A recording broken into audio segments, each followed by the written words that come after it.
बहुत बहुत धन्यवाद।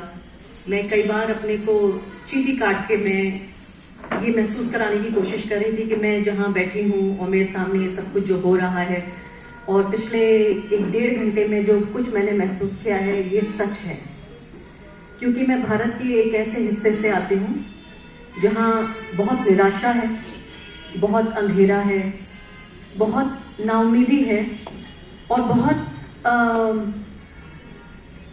यहाँ मैं उर्दू का भी इस्तेमाल कर सकती हूँ। आप में से बहुत सारे लोग उर्दू भी समझते होंगे, जिन्हें कुन जहन कहते हैं, मतलब कंजर्वेटिव माइंडसेट। और यहाँ आके मैं देख रही हूँ इनकलाबी शायरी है, रिवोल्यूशन के गीत गाए जा रहे हैं, हमें बताया जा रहा है कि आप उम्मीद का दामन मत छोड़िए, और चिड़ियों को, लहरों को, सागर को, दरख्तों को ये कहा जा रहा है कि हम आपसे उम्मीद नहीं, आप हमसे उम्मीद कीजिए।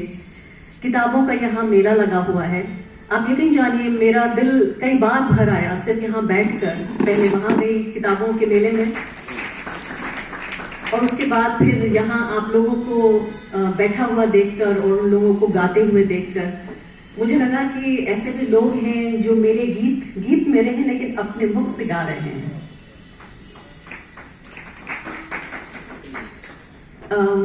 तो पहली बात तो आपको लगा कि शायद मैं आपको कुछ दिशा देने, उम्मीद देने या कुछ ऐसी बात कह जाऊंगी जो आपको नहीं मालूम। आप यकीन नहीं करते कि आप मुझे वो बात दे रहे हैं, वो चीजें सिखा रहे हैं पिछले 1.5 घंटे के दौरान जो मैं नहीं जानती।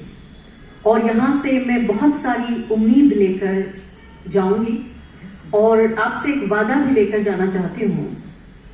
अभी मेरी स्पीच शुरू नहीं हुई है लेकिन वादों की बारी आ गई है। वो ये कि आप जैसे हैं वैसे ही रहेंगे, बदलेंगे नहीं। तो आज का हमारा जो विषय है वो है हम भारत के लोग, संविधान, समाज और आजाद प्रेस। पिछले कुछ मिनटों में यहाँ पर संविधान भी हमें नजर आया, यहाँ समाज भी नजर आया। प्रेस की बात तो मैं आपसे करूंगी, लेकिन उससे पहले भटिंडा की रिवोल्यूशनरी इनकलाबी जमीन को मेरा बहुत बहुत प्रणाम, बहुत बहुत सलाम। और साथ साथ आपको आज 25 दिसंबर है, बड़ा दिन है, उसकी भी शुभकामनाएं दे देती हूँ। बड़ा दिन आप सबको बहुत बहुत मुबारक हो। और साथ साथ हमें इस बात की भी याद दिलाता है, आरफा खानम शेरवानी भटिंडा की धरती पर पंजाबियों के सामने बैठकर बड़े दिन की शुभकामनाएं दे रही हैं। यही तो भारत है या नहीं? बताइए कि हमारे लिए भी ये दिन उतना ही बड़ा है जितना भारत के और दुनिया के ईसाइयों के लिए बड़ा है, और इसीलिए हम इसको बड़ा दिन कहते हैं। तो मुझे लगता है कि भारत की जो डाइवर्सिटी है, जो इसकी खूबसूरती है, जिस बहार का और फिजा का जिक्र अभी हमसे पहले जो गायक गीतकार बैठे हुए थे, जो गा रहे थे हमारे सामने, वही तो है कि एक ऐसा चमन है भारत जिसमें सिर्फ एक रंग के फूल नहीं खिलते, सिर्फ एक ऐसा चमन जहां फूलों का रंग भी अलग अलग है, उसका साइज भी अलग अलग है, उसकी खुशबू भी अलग अलग है। लेकिन पिछले 10-11 साल में जो कोशिश हुई है वो ये कि इस चमन में सिर्फ एक रंग का ही फूल खिलेगा। उसका साइज कितना खिल सकता है, वो छोटा फूल होगा या वो बड़ा फूल होगा, ये भी सत्ता में बैठे हुए लोग तय करेंगे। और उसकी खुशबू कैसी होगी, जिस रंग का फूल होगा, जिस साइज का वो फूल होगा, उसकी खुशबू भी वो लोग तय करेंगे जिनको वोट देकर हमने गद्दी पर बिठाया। वो हमारी सैकड़ों साल की सभ्यता, हमारी तहजीब, हमारा तमद्दुन, उस सब को एक तरफ करके हमें ये बताना चाहते हैं कि हम आपको बताएंगे 140 करोड़ लोगों को, पंजाब से लेकर कश्मीर से लेकर कन्याकुमारी तक, वो 4 लोग, 2 कारोबारी और 2 नेता, सिर्फ हमें बताना चाहते हैं कि हम 4 गुजराती मिलकर ये तय कर देंगे कि 140 करोड़ लोग अपनी जिंदगी कैसे गुजारेंगे। अभी इससे पहले 2 दिन पहले ही मैं उत्तराखंड गई थी। वहाँ उत्तराखंड महिला मंच ने मुझे बुलाया था, उनके 30 साल पूरे हो रहे थे और वो क्रांतिकारी औरतें थी उत्तराखंड की जिन्होंने सत्ता के जबड़े से अपना स्टेट छीन लिया और अपना राज्य उन्होंने, यानी वो इनकलाबी औरतें थी जिनका कि उत्तराखंड बनाने में रोल था। और उन महिलाओं ने मुझे बुलाया, उनके 30 साल पूरे हो रहे थे। वहां भी कुछ लोग भगवे साफे और झंडे लेकर पहुंच गए और कहा कि मुझे बोलने नहीं देंगे।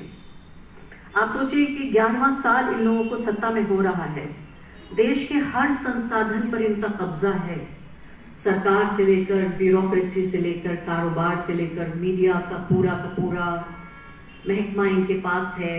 मैं तो कहूंगी कि जज भी इनके कब्जे में है। इस सब के बावजूद उन्हें एक महिला कार्यक्रम में बोल देने से डर लगता है।